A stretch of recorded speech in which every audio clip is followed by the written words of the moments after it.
Yeah, I mean, just one of the. Listen, it's not the last name Andrade can compete with any other last name out there. People want to see Andrade versus Benavidez, Andrade versus Charlo, Andrade versus Charlo, Andrade versus Canelo. Like Andrade name is Andrade versus Eubank. Like Andrade is a name that everybody wants to, see versus a lot of these other fighters.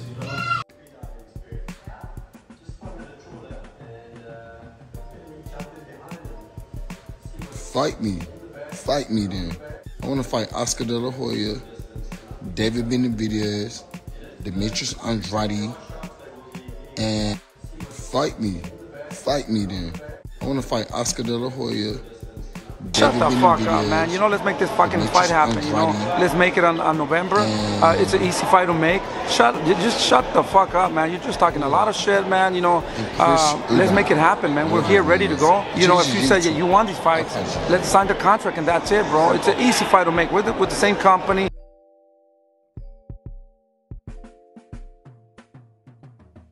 Dante's Boxing Nation, what's going on, guys? So this video is going to be a 2-for-1. It's going to be a 2-part video.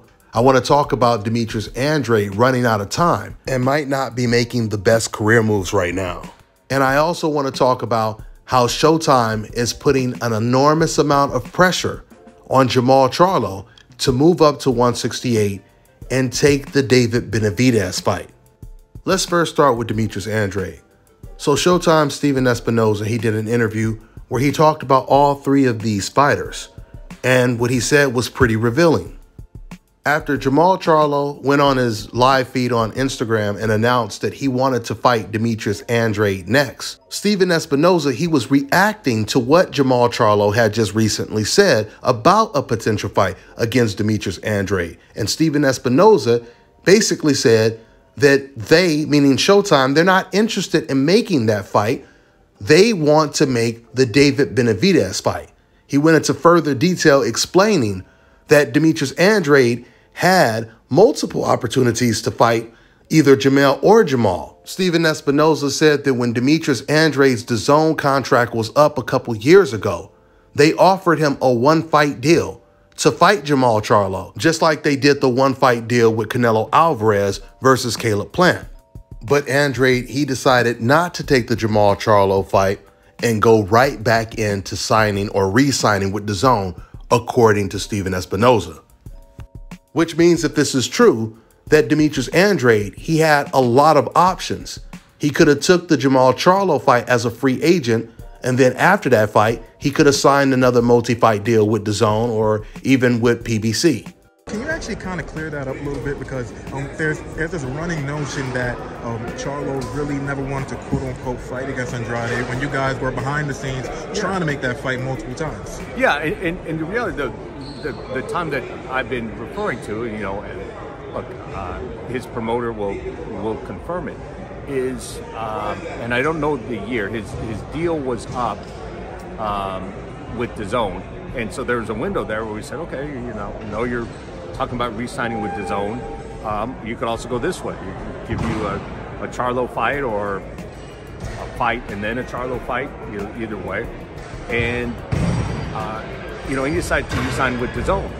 And even after the fact, made the comment. His comment was, DAZN is going to keep paying me millions of dollars to fight guys like Luke Keeler. Then I'm going to resign.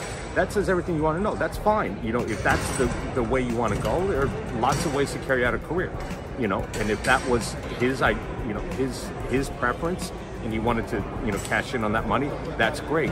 But then don't say that Jermall Charlo won't fight you, because it was there and it was a healthy offer, and it certainly wasn't anything that he couldn't have gone and fought with DAZN afterwards if he wanted to do that. Guys, as dominant, as skilled as Demetrius Andrade is, I would hate to see him miss out on all of the opportunities that can take his career to another level. And right now, it seems like that's exactly what's taking place. Demetrius Andrade is 34 years old right now, so he doesn't really have a whole lot of time. When I heard the news that Demetrius Andrade was moving up to 168, and since he's the WBO champion at 160, he automatically becomes the mandatory for the WBO belt at 168. That was the best case scenario for Demetrius Andrade, because if you move up to 168, you become Canelo Alvarez's mandatory, the guy you've been chasing for 6 or 7 years. Remember, guys, when Demetrius Andrade was the junior middleweight champion, the WBO junior middleweight champion, he was calling out Canelo Alvarez. Canelo was his mandatory, and Canelo still turned down the fight. So just imagine if Demetrius, he's followed Canelo all the way up to 168, becomes his mandatory. Now the roles are reversed. Imagine how bad that would look if Canelo end up vacating another belt, because we know Canelo, he's the pound for pound king of vacating belts to avoid tough mandatories. So the plan was for Demetrius Andrade to move up to 168. The WBO, they had ordered him to fight the #1 contender because that guy had already been the mandatory for quite some time for Canelo's belt, Zach Parker, an undefeated power puncher from England. They ordered that fight. Demetrius Andrade was scheduled to fight Zach Parker for the interim title, basically. And Demetrius Andrade, he pulled out of the fight. He said he had an injury, but just recently he did a live feed where he actually said, you know, I was taking a risk going over there to fight Zach Parker in his own backyard. And then shortly after he says that, he starts calling out Chris Eubank, who is not at 168. Chris Eubank fights at 160. But then at 160, Demetrius Andrade, he still has his mandatory that he has to fight, which is Janibek. And if he doesn't fight Janibek next, and he's going to stay at 160, he's most likely going to be stripped of his belt. I think pursuing a Eubank fight at this stage of Andrade's career is a bad move. The only way a Chris Eubank fight makes sense is if nobody else wants to fight Demetrius Andrade. Then that fight makes more sense. But David Benavidez is available, and Andrade is a free agent right now. That fight makes way more sense. The Zach Parker fight at 168 for the interim WBO title, that fight makes way more sense because it puts Demetrius Andrade in the best position. Just like Devin Haney beating Kambosos put him in the best position. Now he has all of the belts. So a lot of the fighters that were avoiding him, they're most likely going to have to come see him to get one of those belts. That was a chess move right there. Once again, Andrade could have been in a great position if he would have went ahead and fought Zach Parker at 168. But if you're not going to fight Zach Parker and become the mandatory for the WBO belt, why are you going after Chris Eubank when you have a mandatory in Janibek and you risk being stripped of the belt? So you're going to lose your belt at 160. You're not going to go up to 168 and fight for that WBO belt, and you're just going to fight Eubank. And you're not going to be in any position to get a Canelo fight or any other big fight. We know that there's no way Golovkin and Jaime Munguia is going to fight Demetrius Andrade. So what does a Eubank fight lead to if you take that fight? Once again, we know what the Zach Parker fight leads to. And we know if Andrade decides to stay at 160, if he fights the undefeated Janibek, he gets to keep his belt. Not to mention, the Janibek fight is a better fight than the Eubanks fight. Eubank, he has 2 losses. Janibek is undefeated. He has a great amateur pedigree, an Olympic pedigree. He's a very dangerous fighter. And you will get more credit for beating someone undefeated like that as opposed to beating a Eubanks who has already suffered 2 losses. But at the end of the day, the only fight that will make up for not getting the Canelo Alvarez fight is the David Benavidez fight. Because you would be beating, if you were to beat him, you would be beating the boogeyman. It would be boogeyman versus boogeyman when it comes to Andrade versus David Benavidez. You would get all the credit in the world moving up to a higher weight class and beating the boogeyman there. beating arguably the most dangerous fighter and the most avoided fighter at 168. And this is the reason why I believe Demetrius Andrade is wasting his time pursuing a Eubank fight when you could fight either David Benavidez or you could fight Zach Parker, which puts you in position to become the mandatory or even the champion at 168. Right now, David Benavidez, he's the mandatory for the WBC belt at 168, or at least he's supposed to be the mandatory. But with the corruption that goes on in the sport of boxing, especially with the WBC, I mean, the WBC president, he came out and he basically said in a recent interview that it was up to Canelo to decide what he wants to do. Meaning he doesn't have to fight his mandatory if he doesn't want to. It's up to him. And this is the reason why boxers like David Benavidez, they need to put their foot down and they need to expose this corruption that's going on in the sport of boxing with the WBC.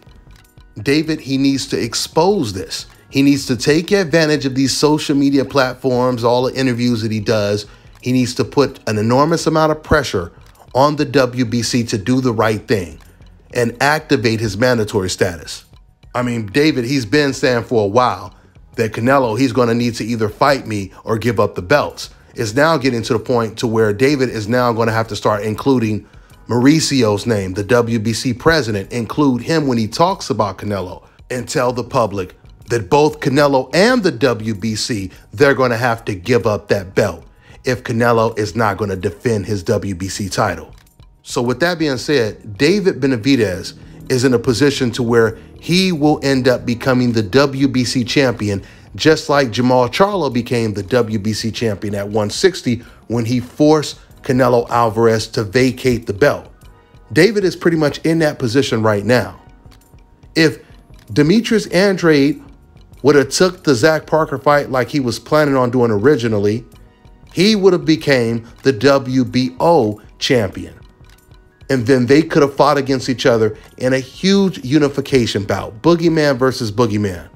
That would have been the perfect career move for Demetrius Andrade, instead of pushing for a Eubank fight that no one is interested in. Like I told you guys before, that is a good fight if that's going to be a segue into the David Benavidez fight. But if this is supposed to be some type of alternative, then it's not the right move. Andrade, he also said in this live video that he just recently did, when he was asked about the Benavidez fight, he said fights like that take time. But David Benavidez is not saying that. This should be a very easy fight to make because of the fact that Andrade is a free agent right now. So I really hope that Andrade, he's going to start making the right career moves that's going to put him in a better position in the sport. Now let's talk about Jamal Charlo. So like I said, Jamal, he did a recent live where he announced for the very first time, this is the very first time Jamal has ever said that he wants to fight Andrade next. Keyword next. He had never said that before. So when he said that, it sounded like there was a chance that the fight may actually happen. All of a sudden, Showtime's Espinoza, he completely shot down any chance of that fight happening. Well, I won't say any chance because he did say there's a chance that it can happen. But Steven Espinoza, he said our top priority is making David Benavidez versus Charlo, or Charlo versus David Benavidez. He didn't use the word priority, but he might as well have, because he said that's the fight that we want to make.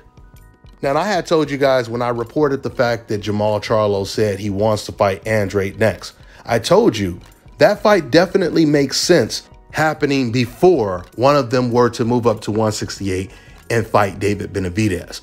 But since Steven Espinoza is saying that that fight is most likely not going to come to fruition, then that means the only fight that really makes sense for Jamal Charlo is the David Benavidez fight. Because he can't get a Gennady Golovkin fight. Just like Andrade, he's not going to get the Jaime Munguia fight. And if he can't fight Andrade, the two most viable opponents would be Canelo Alvarez or David Benavidez. Now, the fact that Showtime is saying we want to make the fight, it makes it harder for Jamal to say, oh, you know, he needs to get his value up and, you know, it's not enough money. We know for a fact if Jamal fights against David Benavidez, once again, if he doesn't get the Canelo fight, which is still possible because, you know, PBC did offer Canelo the biggest offer Canelo had ever received to fight Charlo. And of course, naturally, Canelo Alvarez, he turned it down just to take the Bivol fight. But if Charlo cannot get the Canelo Alvarez fight, there is no doubt Benavidez is going to be his biggest payday. Matter of fact, Jamal Charlo, he had said in this live when he was saying he wanted to fight Munguia and Golovkin and all of them, he said, I'm trying to get my clout up. You know, I want to fight them, you know, because I'm trying to get my clout up. Well, there's no better way of getting your clout up than moving up to 168 and beating the boogeyman, David Benavidez. So I wrap this video up with saying this. I come to the conclusion that Demetrius Andrade and Jamal Charlo, they have no excuse not to take a David Benavidez fight if they cannot get the Canelo Alvarez fight, which they most likely won't get it. Jamal Charlo is in a better position and he will be pressured more to take the fight because he's already signed to PBC, which makes the fight way more easier to make. Matter of fact, Jamal Charlo's situation is very analogous to Andrade's situation because just like Andrade, Jamal Charlo was scheduled to fight Selecki. All of a sudden, Jamal Charlo, he pulls out of that fight with an injury, and now he's calling out other names. That could be a slight indication that PBC, they realized that the Selecki fight wasn't selling. It wasn't a fight that fans were showing interest in. And now they realize they have to put Charlo in there with a bigger name. That's very possible. In fact, if I'm not mistaken, I believe Jamal Charlo, he said that he will be fighting David Benavidez next year. So there's a very good chance that he's going to end up taking that David Benavidez fight. And if Jamal does get that fight, I don't know where Demetrius Andrade goes from here. There was a time when Jamal Charlo and Andrade, they were being avoided from everyone. They don't have all of the options, but they have way better options today than they had about 4 or 5 years ago. Let's see what they both decide to do. That's all I got for now, guys. I'm on to the next one. All right, now check this out, guys. If you're looking to repair eczema scars, burns and bruises, dark spots and blemishes, then this right here is the perfect product for you guys. It's called Elo Diki Face and Body Oil. Athletes and top-ranking boxers, they're also using it after training to reduce swelling, inflammation, and to ease the pain. So get yours today. Go to elodiki.com, like them on Facebook, and follow them on Instagram.